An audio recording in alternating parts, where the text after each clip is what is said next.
Nunca pensé que mi propio hijo sería capaz de dejarme morir de hambre para irse de vacaciones con su suegra, hasta que escuché sus últimas palabras antes de cerrar la puerta con llave. Te vas a pudrir aquí, viejo inútil. Antes de continuar, suscríbete al canal, activa la campanita, porque todos los días tenemos nuevas historias. Deja tu like y cuéntanos en los comentarios desde qué ciudad nos estás viendo. Mi nombre es Emilio Morales Vázquez. Tengo 67 años y durante toda mi vida creí que había criado a un buen hijo. Qué equivocado estaba. Pero permíteme empezar por el principio, por ese momento en que todo comenzó a desmoronarse sin que yo me diera cuenta. Era un martes por la mañana de octubre de 2024, exactamente el 15 de octubre. Lo recuerdo perfectamente porque era el aniversario de la muerte de mi querida esposa Carmen, que en paz descanse. Habían pasado ya 15 años desde que se fue, y yo seguía viviendo en la misma casa de toda la vida, en el barrio de Chamberí, en Madrid, esa casa de 3 plantas que compramos cuando David era apenas un niño. Estaba desayunando solo en la cocina, como hacía cada mañana desde que me jubilé hace 2 años de mi trabajo en correos. La soledad se había vuelto mi compañera constante, especialmente después de que David se casó con Patricia hace 5 años y decidió mudarse a la planta de arriba. Sí, se quedó en la misma casa, pero construyó su propio apartamento en el 2º piso. Al principio pensé que era maravilloso tener a mi hijo cerca, pero con el tiempo me di cuenta de que solo lo hacía por conveniencia económica. «Papá, necesito hablar contigo», dijo David esa mañana entrando a la cocina sin siquiera saludar. Tenía esa expresión que había aprendido a reconocer, la misma cara que ponía de niño cuando había roto algo y sabía que estaba en problemas. «Buenos días, hijo». «¿Todo bien?», le pregunté dejando mi taza de café sobre la mesa. David tenía 38 años, trabajaba como administrativo en una empresa de seguros y siempre había sido, ¿cómo decirlo sin sonar cruel?, un poco egoísta, pero yo lo atribuía a su juventud, a que aún estaba encontrando su lugar en el mundo. «Mira, viejo», comenzó, y ese viejo me molestó. Nunca me había hablado así antes. «Patricia, su madre y yo hemos decidido tomarnos unas vacaciones. Nos vamos a Las Palmas de Gran Canaria por 2 semanas». «Qué bien, hijo, te lo mereces, trabajas mucho», respondí genuinamente contento por él. «¿Cuándo se van?» «Mañana por la mañana, temprano. El vuelo sale a las 8». Me quedé un poco sorprendido por lo repentino del anuncio, pero no le di mayor importancia. «Bueno, que tengan un viaje maravilloso. No se preocupen por mí, estaré perfectamente bien aquí». Fue entonces cuando vi esa sonrisa extraña en su rostro. No era una sonrisa de felicidad o agradecimiento. Era algo diferente, algo que no pude descifrar en ese momento, pero que ahora, mirando hacia atrás, entiendo perfectamente. Era la sonrisa de alguien que sabe algo que tú no sabes. «Sí, papá, estarás muy bien cuidado aquí», dijo con un tono que no logré interpretar. «De hecho, creo que estas 2 semanas te van a venir perfectas para reflexionar sobre muchas cosas». «¿Reflexionar sobre qué cosas?», le pregunté, pero él ya se estaba levantando de la mesa. «Ya lo entenderás», respondió, dirigiéndose hacia la puerta. «Patricia está arriba haciendo las maletas. Su madre Concepción llegará esta noche para quedarse con nosotros antes del viaje». Durante el resto del día, noté algo extraño en el comportamiento tanto de David como de Patricia. Hablaban en susurros, me miraban de manera extraña, y cuando intentaba unirme a sus conversaciones, cambiaban bruscamente de tema. Patricia Ruiz Domínguez, mi nuera de 35 años, siempre había sido cordial conmigo, pero ese día apenas me dirigió la palabra. Por la noche llegó Concepción Domínguez Herrera, la madre de Patricia, una mujer de 62 años que nunca había ocultado su antipatía hacia mí. Desde el primer día que la conocí, sentí que me veía como un estorbo, como algo que sobraba en la vida de su hija. Esa noche cenamos los 4 en un silencio incómodo que me puso los nervios de punta. «Bueno, Emilio», dijo Concepción con esa voz melosa que usaba cuando quería aparentar amabilidad, «espero que disfrutes estos días de tranquilidad». «Seguramente sí», respondí, sin entender por qué enfatizó tanto la palabra tranquilidad. David y Patricia intercambiaron una mirada que no pasó desapercibida para mí. Era como si compartieran un secreto, como si supieran algo que yo ignoraba completamente. Esa noche, mientras me preparaba para dormir, no pude quitarme de encima la sensación de que algo no estaba bien. Había una tensión en el aire que no lograba explicar, una sensación de que se avecinaba algo terrible. Si hubiera sabido lo que me esperaba al día siguiente, si hubiera podido imaginar siquiera la crueldad de la que mi propio hijo era capaz, habría huido de esa casa esa misma noche. Pero uno nunca está preparado para descubrir que la persona que más amas en el mundo, la persona por la que darías tu vida sin dudarlo, es capaz de dejarte morir sin remordimientos.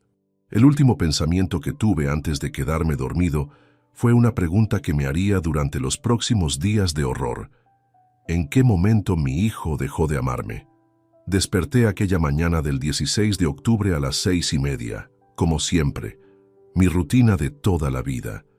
Pero algo estaba diferente.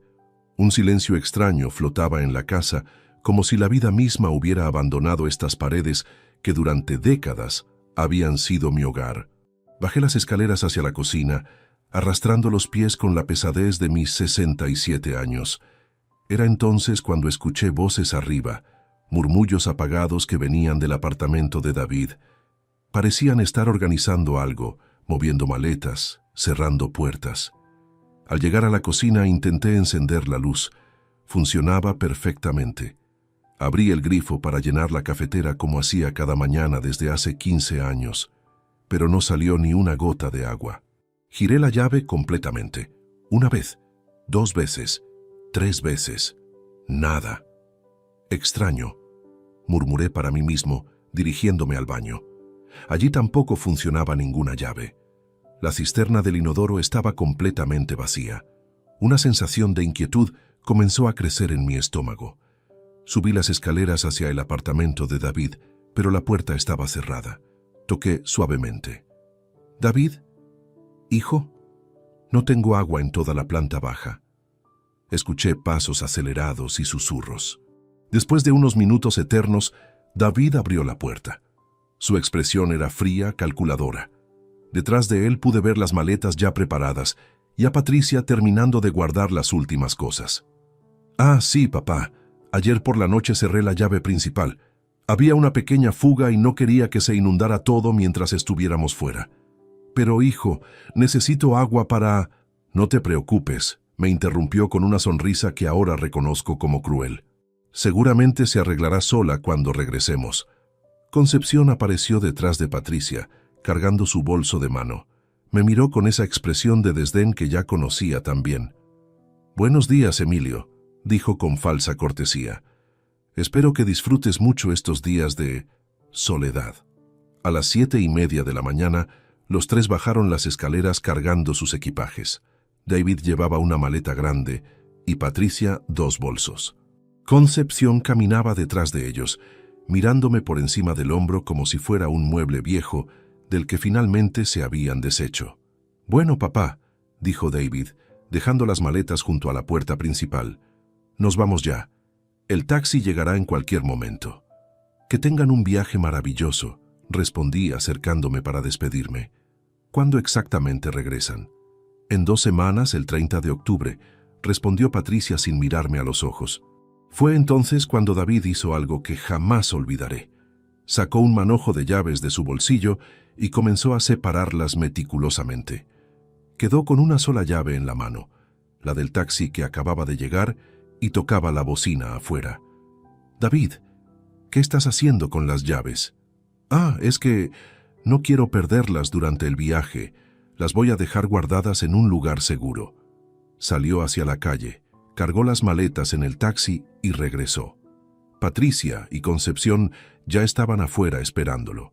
Fue entonces cuando ocurrió lo impensable. David entró de nuevo a la casa. Me miró fijamente a los ojos con una frialdad que me heló la sangre y dijo: «Papá, vas a estar perfectamente bien aquí adentro. No necesitas salir para nada. Tienes suficiente comida en la despensa para varios días». Pero hijo, ¿de qué hablas? ¿Por qué no voy a poder salir? Se dirigió hacia la puerta principal y desde el umbral se giró hacia mí una última vez. Su rostro había cambiado completamente. Ya no era mi hijo, era un extraño, alguien a quien no reconocía. «Te vas a pudrir aquí, viejo inútil», escupió esas palabras como veneno. «Ya era hora de que aprendieras cuál es tu lugar en esta familia». Y cerró la puerta de un golpe seco. Escuché claramente el sonido de la llave girando en la cerradura, no una vez, sino 2 veces. Después, el ruido de sus pasos alejándose hacia el taxi. Corrí hacia la puerta, intenté abrirla desesperadamente. Estaba completamente cerrada. Golpeé con mis puños, grité su nombre hasta quedarme sin voz. «¡David! ¡David! Abre esta puerta ahora mismo». Pero el taxi ya se había marchado, llevándose con él al hijo que creí conocer y dejándome encerrado como un animal en lo que había sido mi propio hogar. Revisé todas las puertas de la casa. La puerta trasera que daba al jardín también estaba cerrada con llave desde afuera. Las ventanas de la planta baja tenían rejas de seguridad que habíamos instalado años atrás por precaución.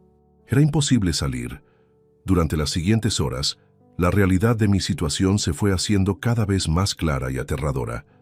No solo me habían dejado sin agua, también descubrí que habían cortado la línea telefónica fija y desconectado el router de internet. Mi teléfono móvil no tenía señal dentro de la casa, algo que nunca había notado porque siempre usaba el teléfono fijo. Estaba completamente aislado del mundo exterior, prisionero en mi propia casa, abandonado por mi propio hijo, como si fuera basura que se puede tirar y olvidar. Esa primera noche, tumbado en mi cama sin poder dormir, entendí con una claridad dolorosa que David había planeado todo esto meticulosamente. No era un arranque de ira o un momento de locura.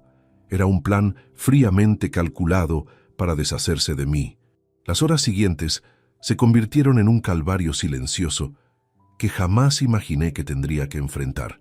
Los minutos parecían eternos en la penumbra solitaria de aquella casa que había sido mi refugio durante tantos años y ahora se tornaba mi prisión. El cuerpo agotado iba cediendo lentamente al desgaste. La piel se me resequebrajaba por la falta de agua. La boca ardía con un fuego interno implacable que ni los recuerdos más dulces lograban calmar. El frigorífico todavía conservaba algunas latas de legumbres, frutas duras, bollos secos y restos de conservas de años atrás. Pero el paso de las horas hacía evidente que esa pequeña reserva no sería suficiente para soportar la ausencia prolongada de alimentos frescos.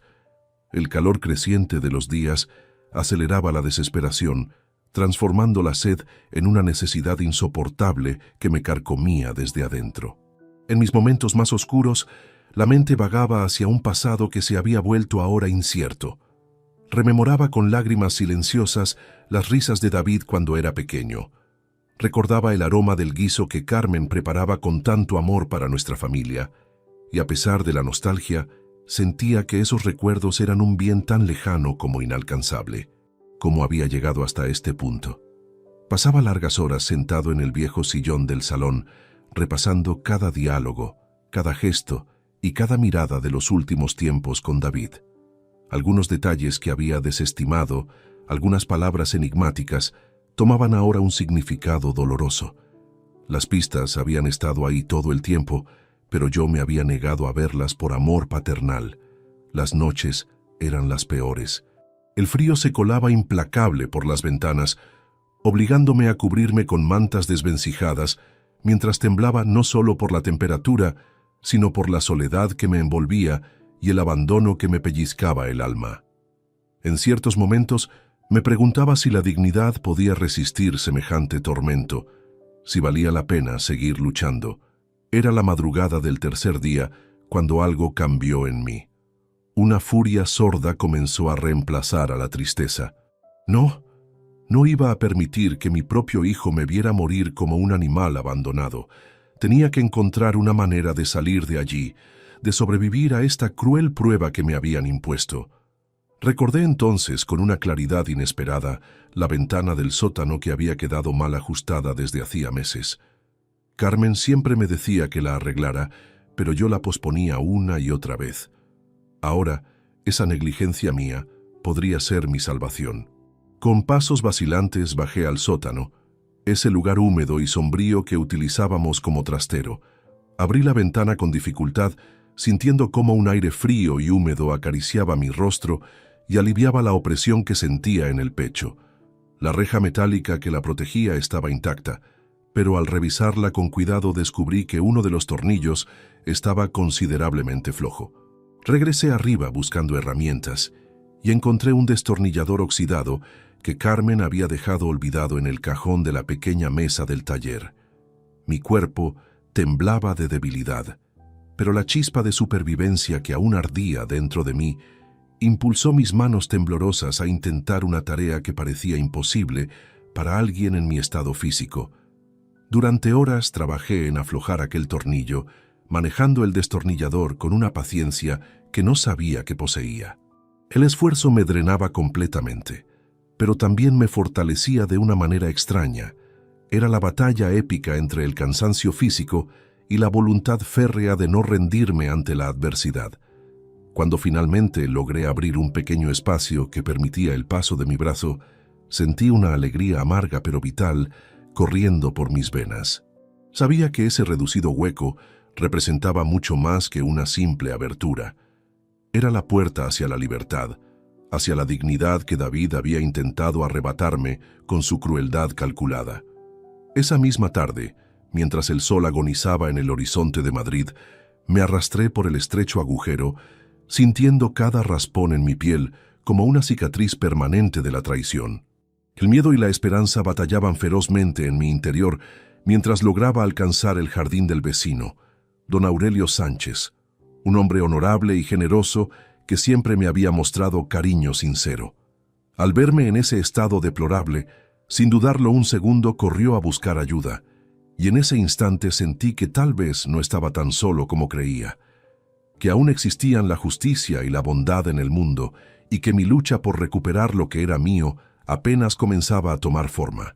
Entendí con una claridad dolorosa que esto no se trataba únicamente de un enfrentamiento con mi hijo y su esposa. Era una guerra declarada contra el olvido, contra la indiferencia sistemática y la crueldad que castigan a quienes ya no pueden defenderse por sí mismos. Mi cuerpo estaba débil y maltratado, pero mi espíritu permanecía inquebrantable, y en esa fortaleza interior residía toda mi esperanza de justicia. El día después de mi arriesgada escapada por la ventana del sótano, la luz del amanecer parecía traer consigo una energía renovada, una mezcla extraña de alivio y determinación que no había sentido en años. Don Aurelio Sánchez, mi vecino de toda la vida, se convirtió en mi primer aliado verdadero en esta nueva etapa que comenzaba a vislumbrar. Con su ayuda incondicional, logré mantenerme fuera de aquella casa-prisión durante algunas horas vitales. Su compañía cordial y sus sabios consejos fueron como un bálsamo sanador para un alma herida y cansada. Pero mi mente inquieta no dejaba de regresar obsesivamente a una idea persistente. El sótano, ese rincón polvoriento y abandonado donde había encontrado mi salvación, guardaba secretos mucho más profundos que una simple ventana mal ajustada. Decidí regresar a explorar ese espacio que durante años había evitado, empujando cajas mohosas y apartando muebles oxidados que Carmen había acumulado a lo largo de décadas. Entre montañas de objetos olvidados, recuerdos de tiempos mejores y herramientas abandonadas, algo captó mi atención de manera inesperada.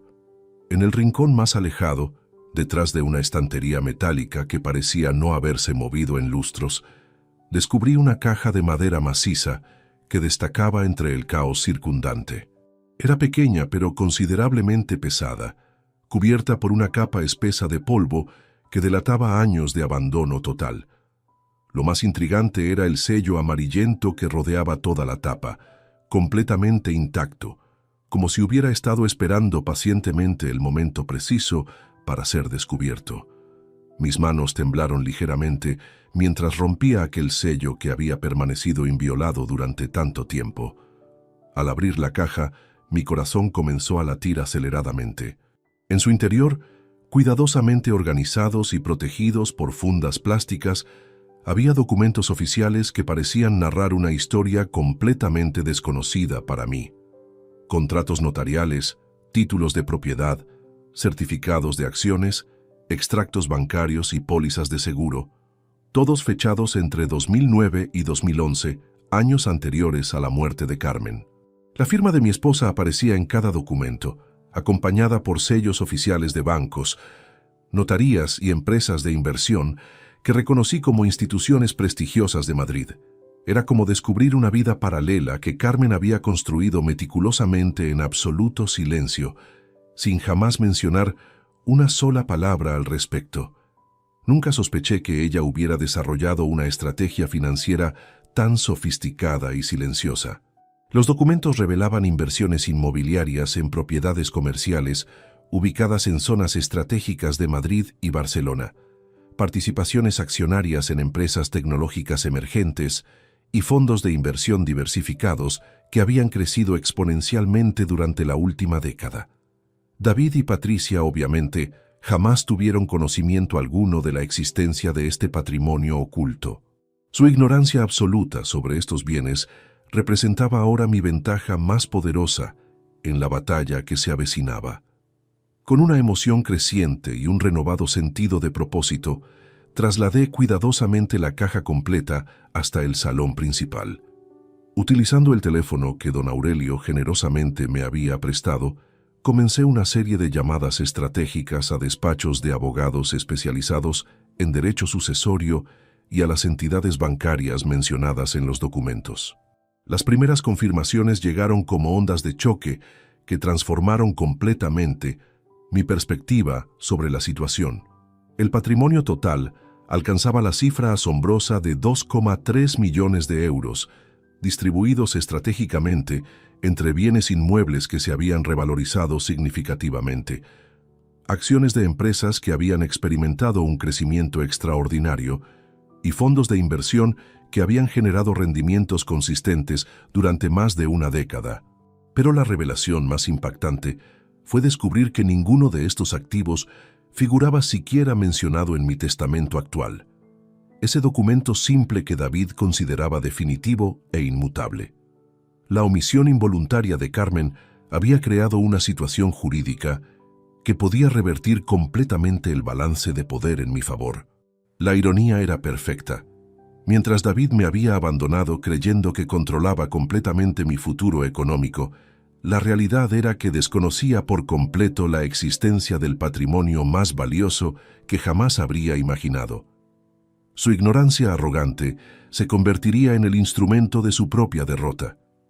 Esa noche, mientras las luces de Madrid parpadeaban silenciosamente más allá de las ventanas, organicé mentalmente cada paso de la estrategia que comenzaría a implementar al amanecer.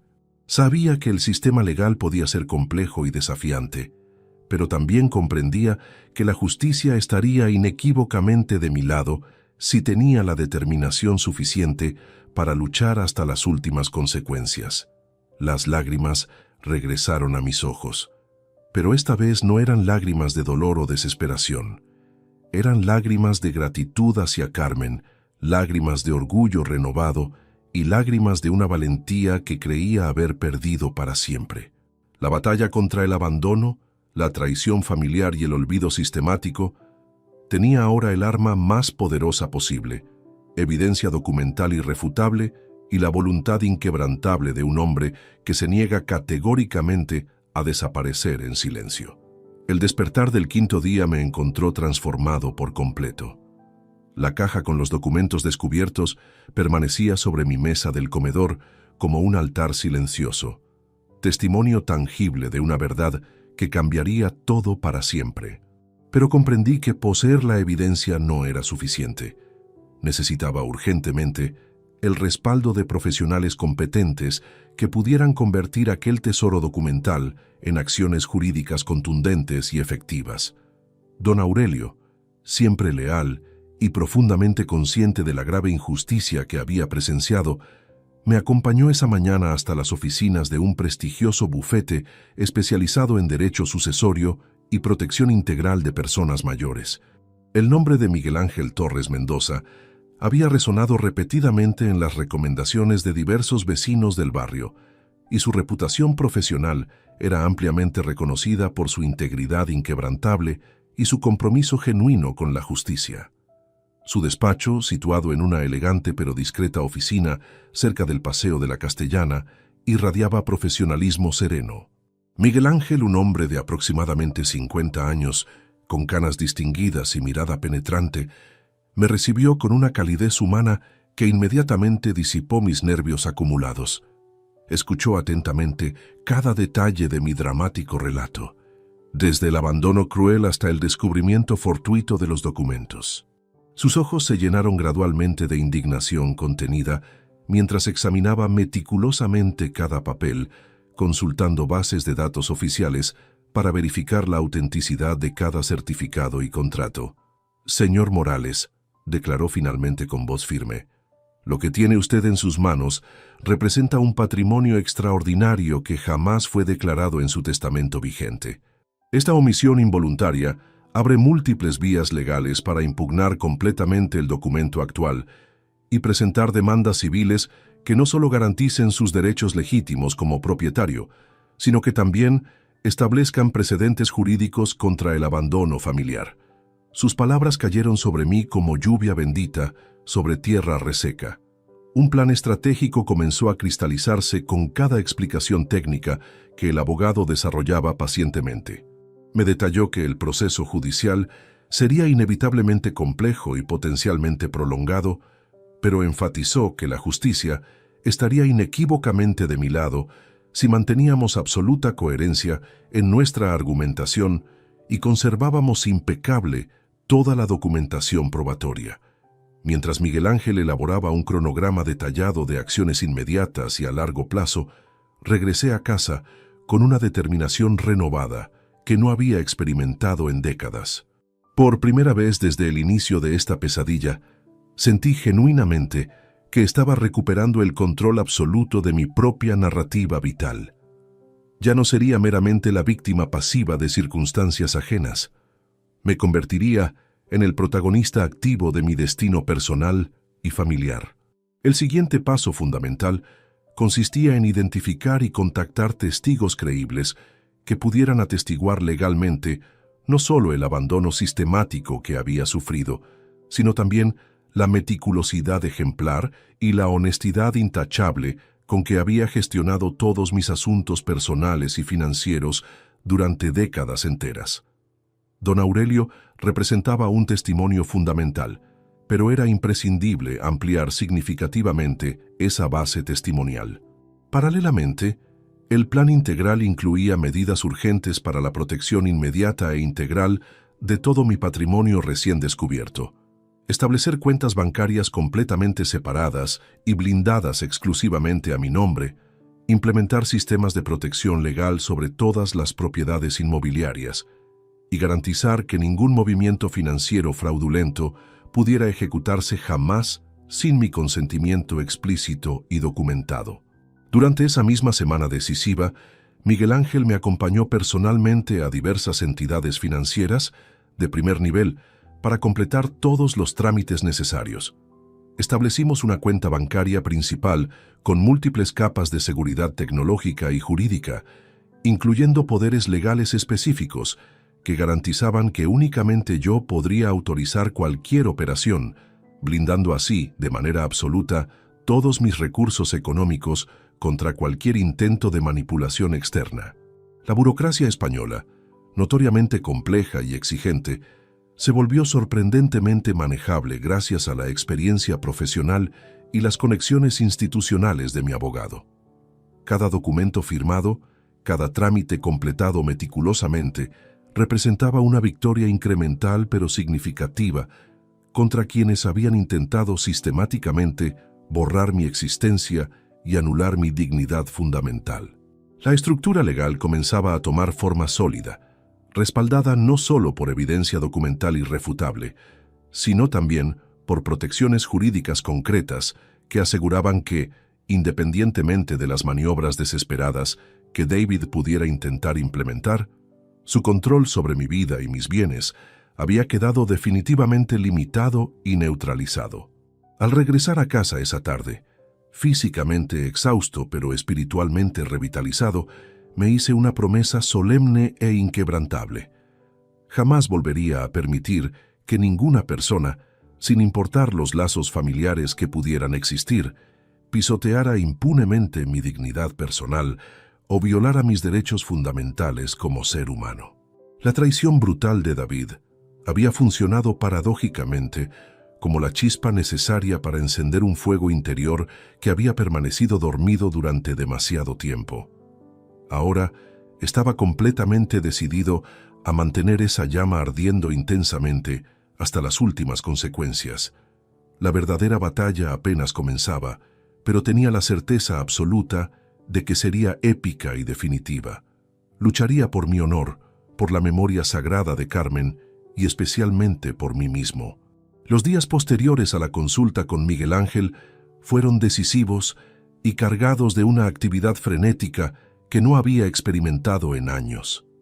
Empezamos esa semana crucial con pasos deliberados y calculados para asegurar que la justicia protegiera tanto mi historia personal como mi patrimonio recién descubierto, mientras la herida profunda de la traición familiar seguía latiendo dolorosamente en mi pecho, alimentando mi determinación inquebrantable.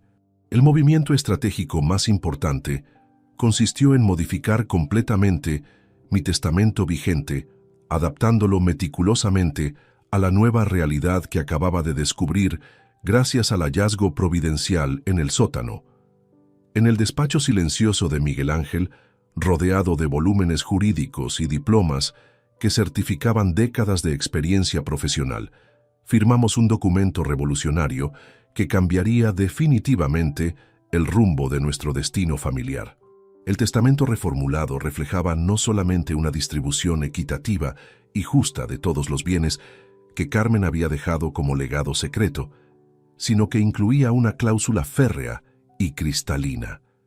Cualquier heredero que cometiera actos comprobados de abandono, maltrato físico o psicológico, o humillación deliberada hacia mi persona, perdería automática e irrevocablemente todos sus derechos sobre la totalidad de la herencia.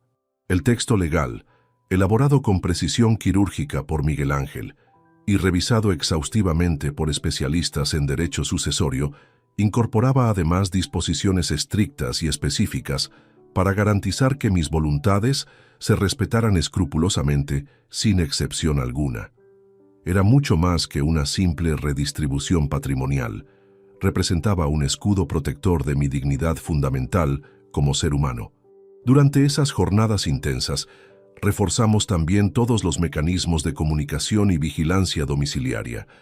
Instalamos discretamente cámaras de seguridad de última generación y sistemas de alerta sofisticados que me permitirían supervisar continuamente la casa y detectar inmediatamente cualquier movimiento sospechoso, pues aunque sabía que estaba recuperando gradualmente el control de la situación, la sombra amenazante de David y Patricia permanecía latente como una espada de Damocles.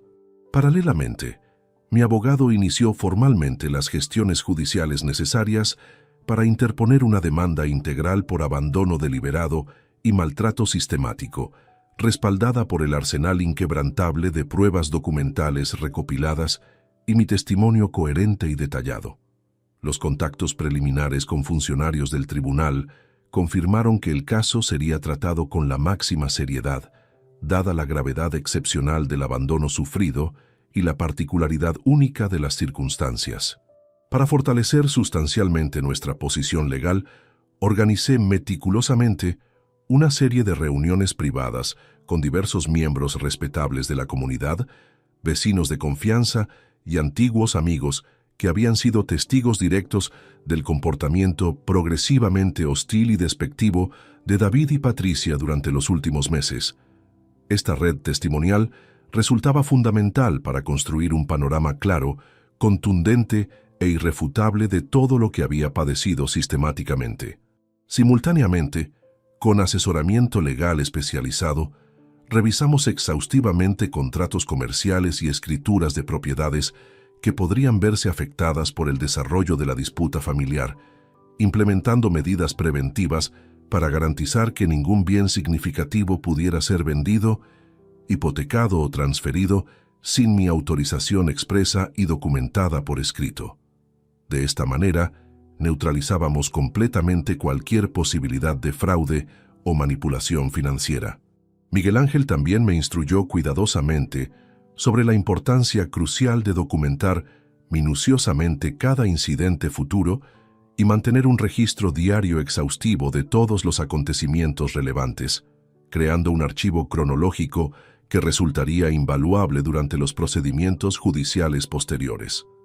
La disciplina documental se convirtió en parte integral de mi rutina cotidiana. Estos días de actividad legal intensa me exigieron un esfuerzo físico y emocional considerable, pero paradójicamente también me devolvieron una vitalidad y energía insólitas que no había experimentado en décadas. Un fuego interior renovado alimentaba constantemente mi determinación y mi esperanza de justicia definitiva. Mientras tanto, mi círculo de apoyo se expandía significativamente más allá de la lealtad incondicional de don Aurelio. Antiguos compañeros de trabajo de correos, vecinos del barrio que habían conocido a Carmen y diversos profesionales que comprendían la naturaleza de mi lucha comenzaron a brindar testimonios voluntarios, aliándose espontáneamente conmigo en esta batalla épica para restaurar la justicia y el respeto humano básico. Con cada reunión legal completada exitosamente, con cada trámite burocrático superado, sentía físicamente cómo mi cuerpo envejecido se fortalecía mediante la fuerza indomable de un espíritu que se negaba categóricamente a rendirse ante la adversidad. El dolor emocional y la tristeza profunda seguían presentes como compañeros constantes, pero quedaban relegados a un segundo plano frente a una voluntad de hierro completamente renovada. Comprendía perfectamente que el camino judicial sería prolongado, complejo y potencialmente agotador. No podía permitirme bajar la guardia ni un solo instante. Miguel Ángel y yo establecimos un protocolo de comunicación constante y fluida para coordinar meticulosamente todos los siguientes movimientos estratégicos y reaccionar con máxima precisión ante cualquier maniobra desesperada que pudieran intentar nuestros adversarios.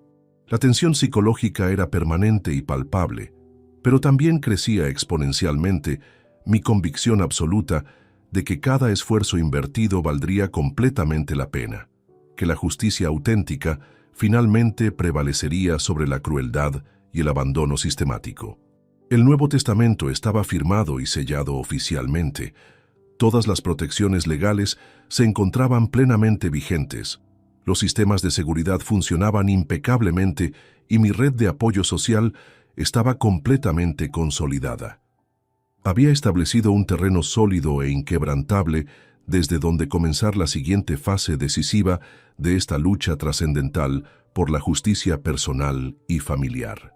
Por primera vez en mucho tiempo, empecé a experimentar la sensación reconfortante de no estar completamente solo ni definitivamente derrotado, sino preparado integralmente para afrontar cualquier desafío venidero con la serenidad característica de quien conoce íntimamente el valor incuestionable de su propia verdad.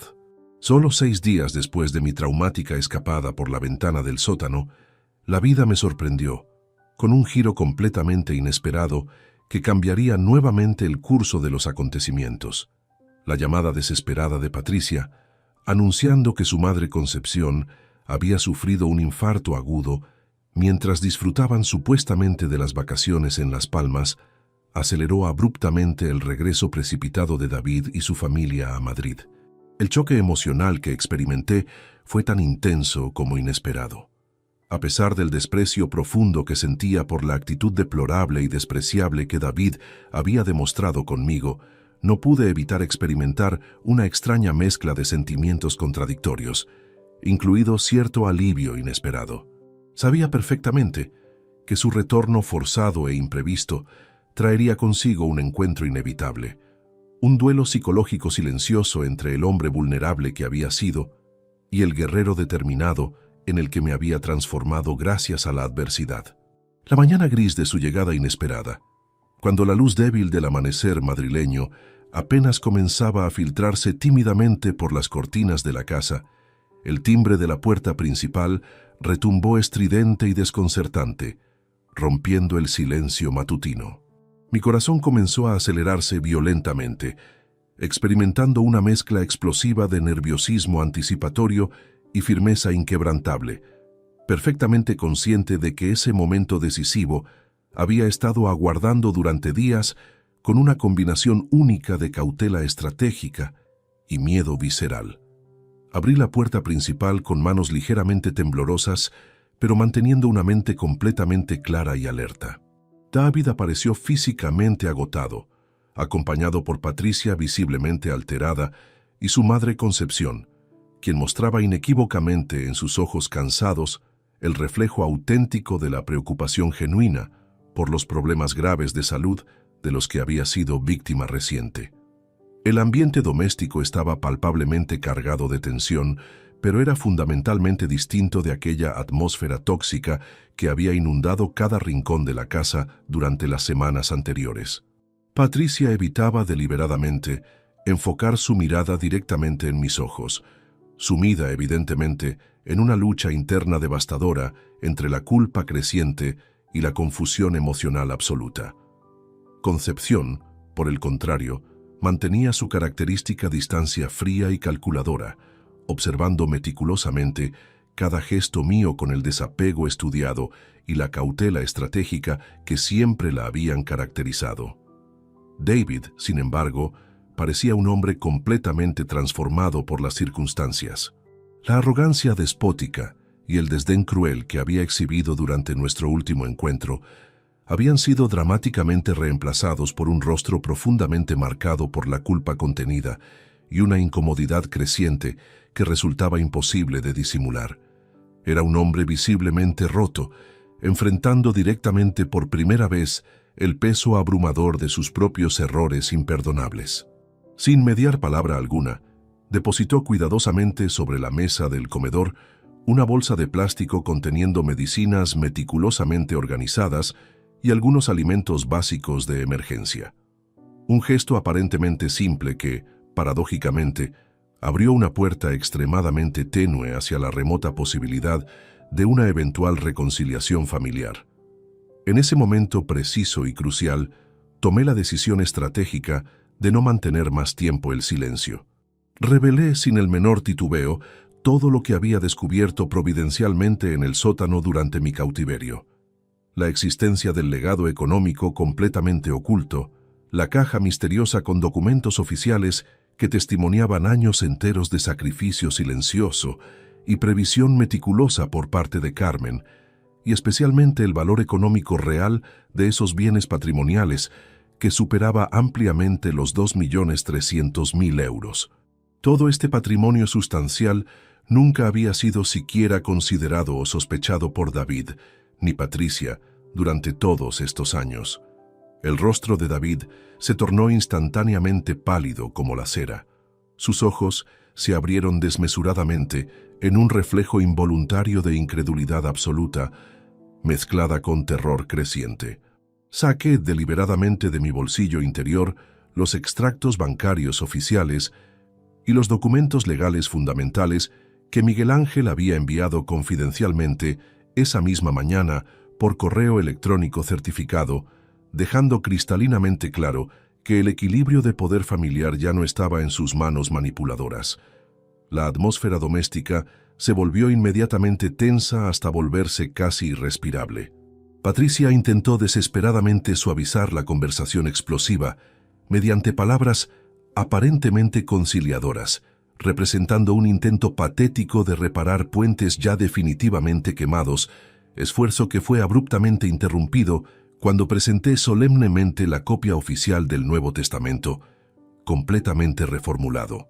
Este documento legal contenía una cláusula absolutamente contundente que retiraba automática e irrevocablemente cualquier derecho hereditario a toda persona que me hubiera abandonado deliberadamente o maltratado sistemáticamente.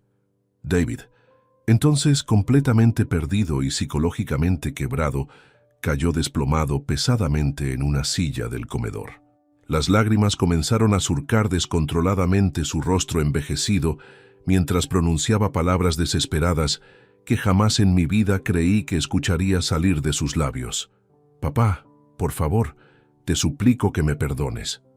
Fui un tonto completamente egoísta. No supe cómo actuar correctamente». El clímax dramático de esta confrontación familiar era absolutamente palpable, constituyendo un punto de inflexión histórico cargado de arrepentimiento aparentemente genuino y un dolor emocional compartido que ningún silencio prolongado podría jamás ocultar completamente. Sin embargo, respondí con una firmeza inquebrantable elegantemente templada por la calma estratégica. Las heridas emocionales profundas no se sanan mágicamente con simples palabras desesperadas, y su futuro personal y familiar dependería única y exclusivamente de las acciones concretas que estuviera genuinamente dispuesto a emprender y el respeto auténtico que demostrara consistentemente desde ese momento en adelante. Esa noche interminable, mientras la familia permanecía reunida incómodamente en la sala principal, con un silencio denso y asfixiante, reflexionaba profundamente sobre el precio elevadísimo de la traición familiar, el poder transformador del perdón verdadero y la valentía sobrehumana necesaria para evitar repetir los errores devastadores que habían fracturado irremediablemente relaciones que una vez fueron tan cercanas y significativas. Sabía perfectamente que la batalla legal y emocional aún estaba muy lejos de concluir definitivamente, pero por primera vez en mucho tiempo se abría concretamente una nueva etapa esperanzadora, una fase que demandaba compromiso inquebrantable, honestidad brutal y un coraje real para intentar reparar un vínculo familiar que parecía irremediablemente dañado por la crueldad y el abandono sistemático. La madrugada posterior a aquella confrontación emocional transcurrió en una calma extraña, como si la casa misma hubiera quedado exhausta después de tantos gritos silenciosos y lágrimas derramadas. Desperté con una sensación diferente corriendo por mis venas, una mezcla de satisfacción y expectativa que no había experimentado durante las semanas de tortura psicológica que había padecido. David había pasado la noche en vela. Pude escucharlo caminar nerviosamente por el apartamento superior, sus pasos inquietos resonando contra el techo como el compás de una culpa que no encontraba descanso. Patricia también se movía con frecuencia. Sus susurros preocupados llegaban hasta mi habitación como ecos de una conspiración que se desmoronaba lentamente. Durante el desayuno matutino, la tensión era palpable, pero había adquirido matices completamente diferentes. David no conseguía sostener mi mirada. Sus manos temblaban ligeramente mientras intentaba servirse café, y cada movimiento suyo delataba la magnitud del shock que había experimentado la noche anterior al descubrir la verdad sobre el patrimonio de Carmen. Aproveché ese momento de vulnerabilidad para consolidar mi posición estratégica. Extendí sobre la mesa del comedor todos los documentos que Miguel Ángel había organizado meticulosamente: extractos bancarios actualizados, certificados de propiedades inmobiliarias, títulos de acciones que habían multiplicado su valor y especialmente el Nuevo Testamento que modificaba radicalmente el panorama sucesorio que David había dado por sentado durante años. «Hijo», comencé con una voz serena pero impregnada de autoridad recuperada, «durante 15 años has vivido creyendo que controlas mi futuro y mi patrimonio, pero la realidad es que nunca supiste realmente de qué estábamos hablando». Patricia intentó intervenir con palabras apaciguadoras, pero la detuve con un gesto firme de la mano. Era mi momento, mi escenario, mi verdad que finalmente salía a la luz después de tanto sufrimiento injusto. Señalé uno por uno los documentos mientras explicaba su significado. Las propiedades comerciales en el centro de Madrid que Carmen había adquirido discretamente, las acciones de empresas tecnológicas que se habían revalorizado extraordinariamente, los fondos de inversión que habían crecido de manera constante durante más de una década. Todo sumaba la cifra astronómica de 2,3 millones de euros, un legado que transformaba completamente las reglas del juego familiar. «Pero hay algo más importante que el dinero», Continué observando cómo el rostro de David se descomponía progresivamente. Este patrimonio nunca estuvo declarado en mi testamento anterior, y ahora, gracias a tu crueldad, a tu abandono deliberado, has perdido cualquier derecho sobre él. Le mostré la cláusula específica del Nuevo Testamento, redactada con precisión legal por Miguel Ángel. Cualquier heredero que cometiera actos de abandono, maltrato o humillación hacia mi persona quedaría automáticamente excluido de la herencia. Las palabras estaban ahí, negro sobre blanco, selladas oficialmente ante notario. David leyó el documento con ojos cada vez más grandes. Su respiración se volvió agitada mientras comprendía gradualmente la magnitud de lo que había perdido. No se trataba únicamente de una fortuna económica. Había perdido la confianza, el respeto y el amor incondicional de su padre para siempre. «No, no, esto no puede ser real», murmuró David con voz quebrada. «Papá, tiene que haber alguna manera de arreglar esto. Yo no sabía». «Claro que no sabías», respondí con una calma que me sorprendió a mí mismo. «No sabías porque nunca te importó conocer realmente a tu padre. Nunca te importó saber qué sacrificios hizo tu madre para asegurar nuestro futuro. Solo te importaba esperarme muerto para heredar lo poco que creías que tenía». Patricia, visiblemente desesperada, intentó una última maniobra diplomática. «Emilio, seguramente podemos llegar a un acuerdo. David ha aprendido la lección. Está arrepentido genuinamente. No podemos permitir que una discusión familiar destruya años de convivencia». Pero mi respuesta fue contundente e irrevocable. «Patricia, esto no fue una simple discusión familiar. Tu esposo me encerró como a un animal, me dejó sin agua ni comida, me dijo textualmente que me iba a pudrir aquí. Esas no son palabras que se olvidan ni acciones que se perdonan con disculpas tardías». El silencio que siguió fue ensordecedor. David había comenzado a llorar abiertamente, lágrimas de pánico más que de arrepentimiento genuino. Por primera vez en su vida adulta, se enfrentaba a las consecuencias reales de sus actos, y la magnitud del castigo superaba ampliamente cualquier cosa que hubiera imaginado. Concepción, que había permanecido callada observando el desarrollo de los acontecimientos, finalmente habló con voz temblorosa. «Emilio, mi hija y mi yerno han cometido errores graves, pero ¿realmente cree que esta es la solución? ¿Destruir completamente a la familia?». Mi respuesta fue firme y definitiva. «Concepción, yo no destruí nada. Ellos eligieron tratarme como basura y ahora deben vivir con las consecuencias de esa elección. La familia se destruyó en el momento en que su yerno decidió que mi vida no tenía valor». Durante las horas siguientes, David alternó entre súplicas desesperadas, intentos de negociación patéticos y episodios de ira contenida. Pero cada palabra que pronunciaba solo confirmaba lo acertado de mi decisión. No había arrepentimiento genuino, había únicamente pánico ante la pérdida económica. Esa tarde, cuando la realidad se había asentado completamente, llamé a Miguel Ángel para confirmar que todos los documentos legales estaban en orden y que no había posibilidad alguna de reversión. El testamento era irrevocable, las cláusulas eran válidas legalmente, y mi patrimonio estaba completamente protegido contra cualquier intento de manipulación familiar. La revelación había sido devastadora pero necesaria. David había descubierto que sus cálculos crueles habían sido no solamente moralmente repugnantes, sino también estratégicamente desastrosos. Al intentar deshacerse de mí, había perdido la oportunidad de su vida, y esa pérdida sería permanente e irreversible.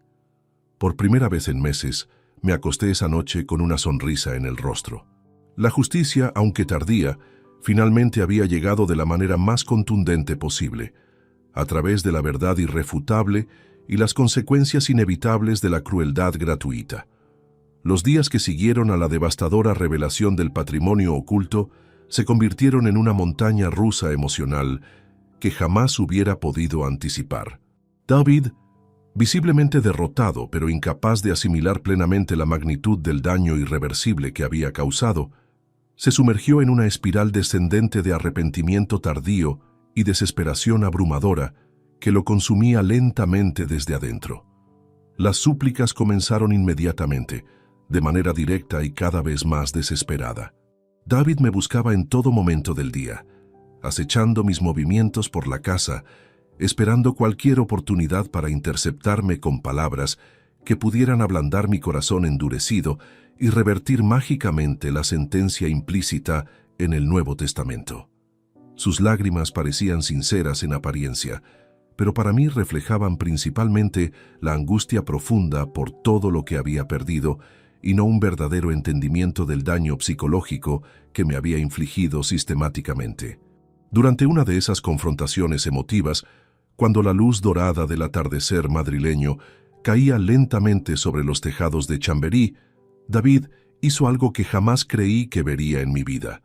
Se arrodilló completamente frente a mí en el salón principal, con la voz completamente quebrada y los ojos desbordantes de lágrimas desesperadas, suplicándome perdón con una humildad teatral que nunca antes había demostrado en sus 38 años de existencia. «Papá, por favor, te imploro con toda mi alma, que no puedo vivir cargando este peso terrible. Me equivoqué de manera imperdonable, fui completamente egoísta y cruel contigo. Haré absolutamente todo lo que sea necesario para reparar mi error garrafal. Solo te pido una oportunidad, una última chance para recuperar tu confianza perdida y demostrar ante el mundo entero que soy capaz de cambiar radicalmente». Su súplica dramática me impactó como un puñal clavado directamente en el corazón, no por la petición desesperada en sí misma, sino por todo lo que había representado anteriormente, su abandono calculado y la profundidad abismal de la herida emocional que aún sangraba dolorosamente dentro de mi alma destrozada.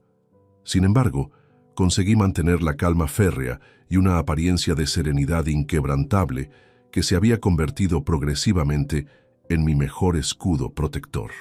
Le respondí con firmeza implacable, pero sin permitir que la ira contaminara mis palabras, recordándole meticulosamente que la reparación auténtica no era algo que se pudiera conseguir mágicamente con simples palabras vacías o promesas desesperadas pronunciadas en momentos de pánico. «David, lamento profundamente todo aquello que hemos vivido juntos durante estas semanas terribles, pero comprenderás perfectamente que la confianza perdida y el respeto fundamental deben ganarse nuevamente mediante acciones concretas y sostenidas durante mucho tiempo. No se trata únicamente de una cuestión de perdonar por compasión cristiana, sino de garantizar completamente que jamás vuelva a suceder algo remotamente similar». Durante las semanas posteriores a esa confrontación emocional, observé meticulosamente cómo David intentaba enmendar desesperadamente sus errores imperdonables mediante gestos aparentemente pequeños, pero potencialmente significativos. Se presentaba puntualmente en todas mis citas médicas rutinarias, colaboraba activamente con las tareas domésticas cotidianas que antes consideraba beneath him, y se mostraba superficialmente atento a todas mis necesidades básicas como si fuera un cuidador contratado. Pero la sombra alargada del pasado reciente era demasiado extensa y pesada para ser borrada fácilmente. No bastaba con acciones aisladas y gestos calculados.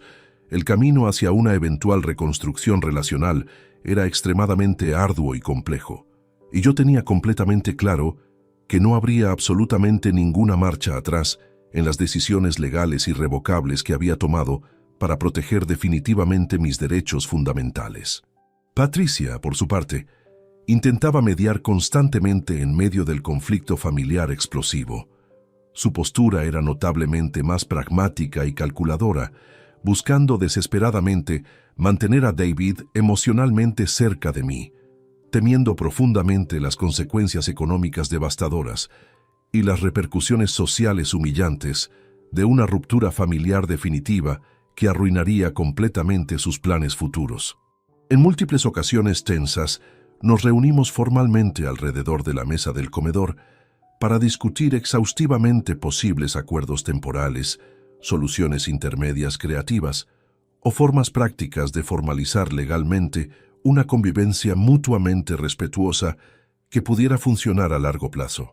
Aunque ambos se mostraban aparentemente dispuestos a cualquier compromiso, también resultaba dolorosamente evidente que el remordimiento verdaderamente profundo residía más en palabras cuidadosamente ensayadas que en hechos genuinamente sinceros y transformadores. Patricia llegó incluso a proponer un cronograma detallado de rehabilitación familiar, que incluía sesiones de terapia grupal, compromisos escritos de comportamiento respetuoso y un sistema de puntos de confianza que David podría acumular gradualmente mediante buenas acciones documentadas. La propuesta era tan elaborada como desesperada, revelando claramente su pánico ante la posibilidad de perder permanentemente el acceso al patrimonio que creían controlado. Concepción, recuperándose lentamente de su infarto, pero aún frágil, intentó ejercer su influencia maternal sobre la situación. Una tarde me visitó personalmente, caminando con dificultad pero con determinación, para rogarme que considerara los lazos sagrados de la familia y la posibilidad de una reconciliación que honrara la memoria de Carmen. Durante ese período intenso, mantuve una fortaleza casi impenetrable, respaldado constantemente por la sólida red de aliados genuinos que incluía a don Aurelio, Miguel Ángel y varios vecinos del barrio que habían presenciado mi sufrimiento. La experiencia traumática me había moldeado definitivamente en alguien plenamente consciente de su valor intrínseco, alguien que exigía respeto incondicional y estaba completamente dispuesto a defenderse sin hacer concesiones peligrosas. Sabía perfectamente que la vida raramente ofrece segundas oportunidades completamente gratuitas y que cualquier reparación auténtica requeriría inevitablemente tiempo considerable, paciencia sobrehumana y especialmente honestidad brutal por parte de todos los involucrados. En medio de esta tormenta emocional devastadora, llegué a comprender profundamente la complejidad infinita de la condición humana, sus contradicciones internas aparentemente irreconciliables y la capacidad potencial de transformación radical que todos poseemos si estamos verdaderamente dispuestos a enfrentar nuestras sombras más oscuras. Aunque sabía perfectamente que jamás podría olvidar completamente la traición fundamental que había experimentado, cada día que pasaba avanzaba gradualmente en la construcción paciente de un nuevo equilibrio existencial, uno fundamentado sólidamente en límites personales absolutamente claros, respeto mutuo genuino y un futuro incierto que nadie podía predecir con certeza, pero que yo estaba completamente dispuesto a enfrentar con valentía inquebrantable. Este período doloroso pero instructivo se convirtió en un aprendizaje fundamental sobre la naturaleza humana, una etapa compleja de duelo necesario, sanación gradual y esperanza cautelosa que navegaba cuidadosamente entre las heridas emocionales aún abiertas y las posibilidades remotas pero reales de redención futura. El día más decisivo de toda esta guerra familiar llegó envuelto en una frialdad implacable que reflejaba la dureza de las verdades irrefutables que estaba a punto de pronunciar. Después de semanas interminables de tensión psicológica, negociaciones estériles y falsas esperanzas alimentadas artificialmente, llegó el momento inexorable de tomar las decisiones más devastadoras que cualquier padre podría jamás imaginar enfrentar. Mi voz, aunque controlada y serena en apariencia, cargaba internamente todo el peso de una determinación férrea que se había forjado en el fuego del sufrimiento y la traición.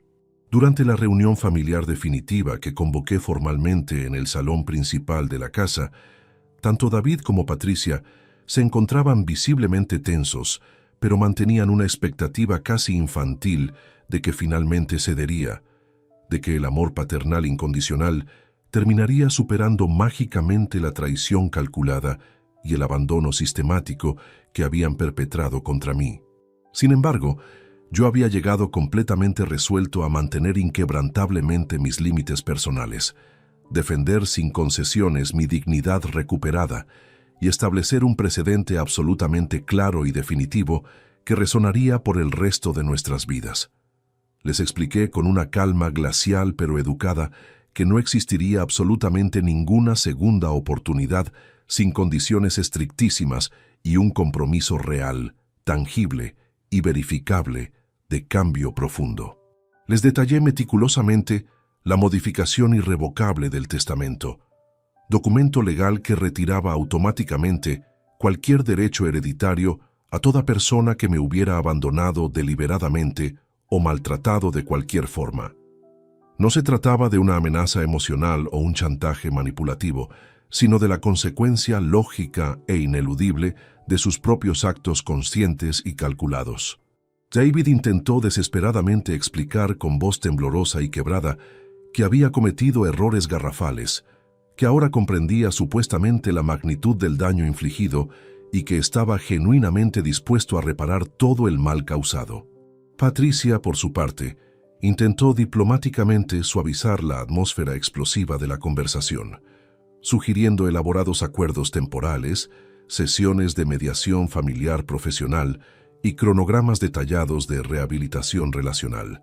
Pero mi postura se había vuelto completamente inaccesible e inmutable.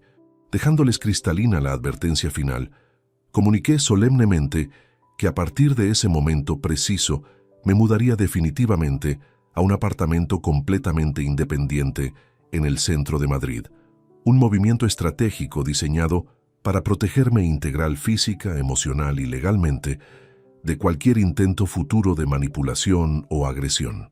Expresé categóricamente que cortaría toda comunicación directa con ambos de manera permanente y que cualquier contacto necesario en el futuro debería realizarse exclusivamente de forma oficial y a través de representantes legales autorizados. La reacción inmediata fue una explosión caótica de sorpresa genuina, enojo barely contenido y súplica absolutamente desesperada. David literalmente cayó de rodillas sobre el suelo de mármol, llorando descontroladamente, mientras pedía perdón con una voz desgarrada, suplicando patéticamente una última oportunidad que sabía perfectamente que no merecía ni recibiría jamás. Pero mi decisión estaba tomada de manera irrevocable y definitiva. No había marcha atrás posible. La nueva realidad implicaba directamente que ellos tendrían que aprender a vivir completamente, sin mi apoyo económico sustancial ni mi respaldo emocional incondicional. La casa familiar que tanto habían apreciado y dado por sentada seguiría siendo completamente mía según todos los documentos legales, y ellos tendrían que aceptar forzosamente la consecuencia definitiva e inmutable de sus actos crueles y calculados. «David», le dije mirándolo directamente a los ojos mientras permanecía arrodillado, «durante 38 años creí que te había criado para ser un hombre de honor. Me equivoqué completamente. Un hombre honorable jamás abandonaría a su padre para morir de hambre mientras se va de vacaciones. Esas palabras que me dijiste, «te vas a pudrir aquí, viejo inútil», estarán grabadas en mi memoria hasta el día que muera. Patricia intentó una última intervención desesperada. «Emilio, por favor, piensa en los años de convivencia, en los momentos felices que hemos compartido como familia. ¿Realmente va a destruir todo por un error momentáneo?» Mi respuesta fue devastadoramente clara. «Patricia, esto no fue un error momentáneo. Fue un plan cuidadosamente ejecutado para deshacerse de mí, y ahora deben vivir con las consecuencias de esa decisión para el resto de sus vidas. A pesar del dolor genuino que experimenté internamente al implementar esa medida drástica, comprendí profundamente que era absolutamente necesaria para recuperar definitivamente mi paz interior y mi dignidad fundamental como ser humano. La verdadera justicia no se buscaba únicamente en tribunales fríos e impersonales, sino también en el respeto personal inquebrantable y el amor propio saludable que había tardado demasiado tiempo en recuperar. Con la ayuda profesional invaluable de Miguel Ángel, realicé meticulosamente todos los trámites burocráticos necesarios para formalizar legalmente el cambio permanente de domicilio y asegurar que la propiedad familiar quedara protegida completamente bajo mi nombre exclusivo, sin posibilidad alguna de disputa o reclamación futura. El proceso administrativo fue predeciblemente burocrático y emocionalmente exigente, pero cada firma estampada y cada documento sellado oficialmente representaba un paso concreto e irreversible hacia la libertad personal auténtica, y el renacimiento espiritual que había estado buscando inconscientemente durante décadas. Atrás quedaba definitivamente el hombre vulnerable, manipulable y subestimado que un día había sido.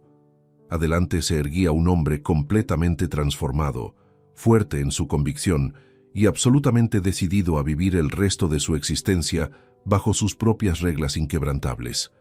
La despedida final fue breve pero cargada de simbolismo. Mientras David y Patricia recogían sus pertenencias personales básicas, con movimientos lentos y derrotados, les entregué una copia certificada del Nuevo Testamento y una carta formal redactada por Miguel Ángel que detallaba las condiciones legales de la separación permanente. La casa permanece cerrada para ustedes, declaré con una finalidad que no admitía debate. Sus llaves ya han sido cambiadas. Cualquier intento de acceso no autorizado será considerado allanamiento de morada y será denunciado inmediatamente a las autoridades competentes.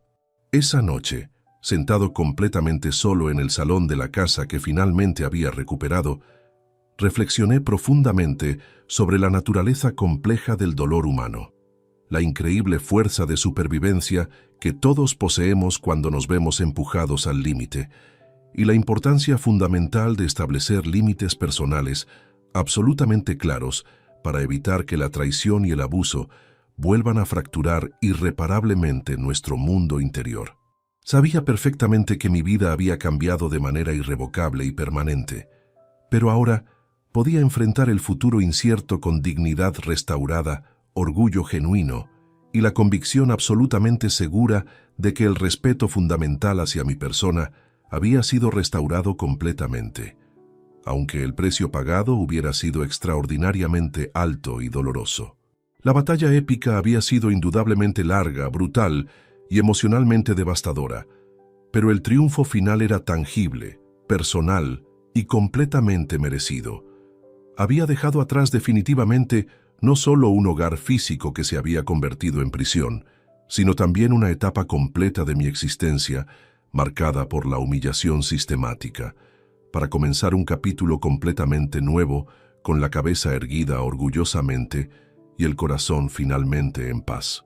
8 meses después de los dramáticos acontecimientos que transformaron radicalmente mi existencia, una serenidad inesperada se ha asentado gradualmente en mi vida, aunque comprendo perfectamente que nada podrá jamás volver a ser igual que antes. La decisión de mudarme a un apartamento luminoso y espacioso en el corazón vibrante de Madrid representó mucho más que un simple cambio de dirección. Significó recuperar completamente ese espacio personal y mental que creía irremediablemente perdido para siempre, convirtiéndose en un verdadero refugio desde donde iniciar una reflexión profunda y un proceso de renacimiento espiritual que nunca imaginé necesario. Mi rutina diaria ha encontrado un nuevo propósito trascendental que llena cada amanecer de significado auténtico. Dedico gran parte de mi tiempo al voluntariado activo en diversas organizaciones benéficas y proyectos comunitarios, donde he descubierto una misión de vida renovada que alimenta mi alma de maneras que jamás había experimentado anteriormente. Ayudar a personas en situaciones vulnerables, escuchar atentamente sus historias conmovedoras de lucha incansable y superación extraordinaria, me ha enseñado una lección fundamental. La dignidad humana posee una capacidad infinita de renacer una y otra vez, incluso cuando enfrenta las circunstancias más crueles y aparentemente insuperables. En el Centro de Atención de Mayores, donde colaboro 3 veces por semana, he conocido historias que hacen palidecer mi propia experiencia. Ancianos abandonados por familias enteras, personas que han perdido todo pero mantienen una sonrisa genuina, individuos que han encontrado en la adversidad el combustible para reinventarse completamente.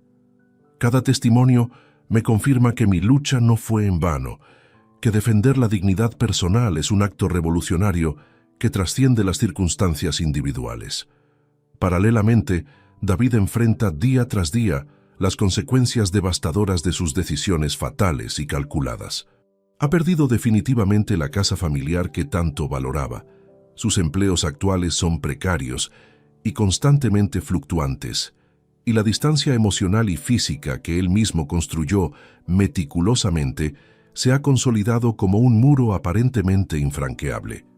La ruptura definitiva que sembró conscientemente con su egoísmo desmedido y su abandono sistemático se ha convertido en la realidad cotidiana que debe enfrentar inevitablemente cada mañana al despertar.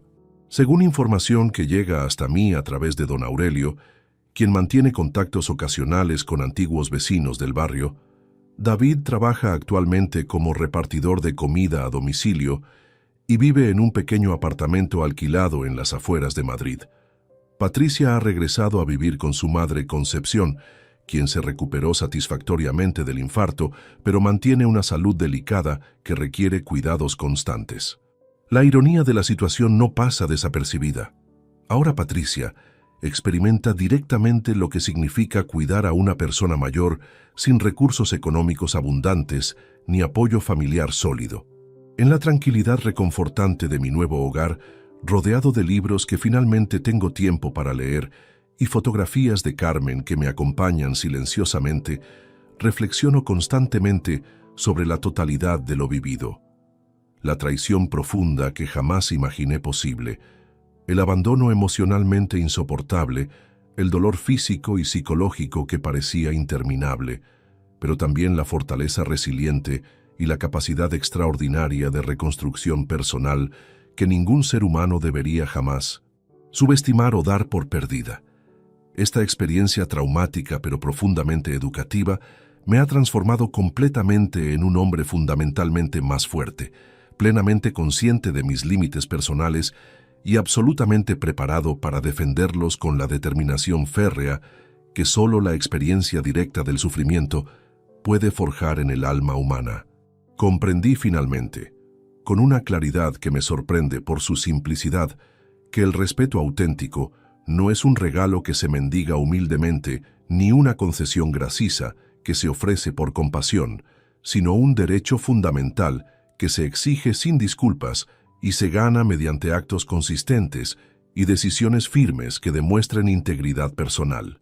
La dignidad que logré recuperar tuvo indudablemente un precio extraordinariamente alto, una distancia familiar irreversible que, paradójicamente, se ha convertido en la lección más valiosa y transformadora que jamás pensé que necesitaría aprender a mi edad.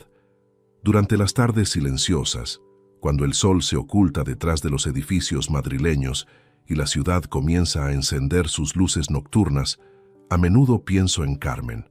Imagino sus reacciones ante todo lo ocurrido, y estoy convencido de que ella habría aprobado completamente mi decisión de establecer límites inquebrantables. Su legado económico oculto no fue casualidad. Fue su manera silenciosa de protegerme incluso después de la muerte, de asegurar que nunca dependiera completamente de la bondad caprichosa de otros para mantener mi dignidad. La vida, con sus desafíos implacables y sus destellos inesperados de luz y esperanza, continúa avanzando inexorablemente. Yo permanezco aquí, firme en mis convicciones y genuinamente en paz conmigo mismo, completamente dispuesto a afrontar cualquier adversidad futura con la serenidad profunda y la valentía inquebrantable que únicamente el tiempo transcurrido y la experiencia directa del dolor pueden otorgar generosamente al espíritu humano. He aprendido una verdad fundamental que ahora considero axiomática. En la soledad elegida conscientemente también se encuentra la fuerza necesaria para renacer completamente y que a veces perder aparentemente todo lo material es precisamente el primer paso indispensable para reconstruirse desde los cimientos, emergiendo inevitablemente más fuerte, más sabio y infinitamente más auténtico que antes. Mi historia personal no concluye aquí, en este momento de reflexión y balance. Continúa vibrante y llena de propósito en cada acto de generosidad que ofrezco diariamente, en cada jornada que elijo conscientemente vivir con dignidad inquebrantable y en la memoria eterna y sagrada de quienes amé incondicionalmente y aquellos que aprendieron demasiado tardíamente el valor incalculable e insustituible de un padre que jamás dejó de luchar por su lugar en el mundo. Este capítulo doloroso pero instructivo cierra definitivamente una etapa marcada por la humillación y el sufrimiento, pero simultáneamente abre las puertas a una era completamente nueva de esperanza genuina y fortaleza personal consolidada, donde el pasado traumático se transforma constructivamente en lección vital y el futuro incierto se convierte en una promesa luminosa por cumplir plenamente. Ahora, a mis 67 años, finalmente he aprendido que el verdadero triunfo no radica en la venganza o el resentimiento destructivo, sino en la capacidad de mantenerse íntegro ante la adversidad, de elegir la dignidad por encima de la comodidad y de convertir el dolor en sabiduría que puede iluminar el camino de otros que enfrentan batallas similares. La justicia, aunque tardía, finalmente llegó. No a través de tribunales fríos o sentencias legales, sino mediante la restauración completa de mi autoestima y el reconocimiento inquebrantable de mi propio valor como ser humano digno de respeto, amor y consideración. Si te gustó esta historia, dale like al video, suscríbete al canal y comparte tus impresiones en los comentarios. Para escuchar la próxima historia, haz clic en la caja de la izquierda. Gracias por vernos.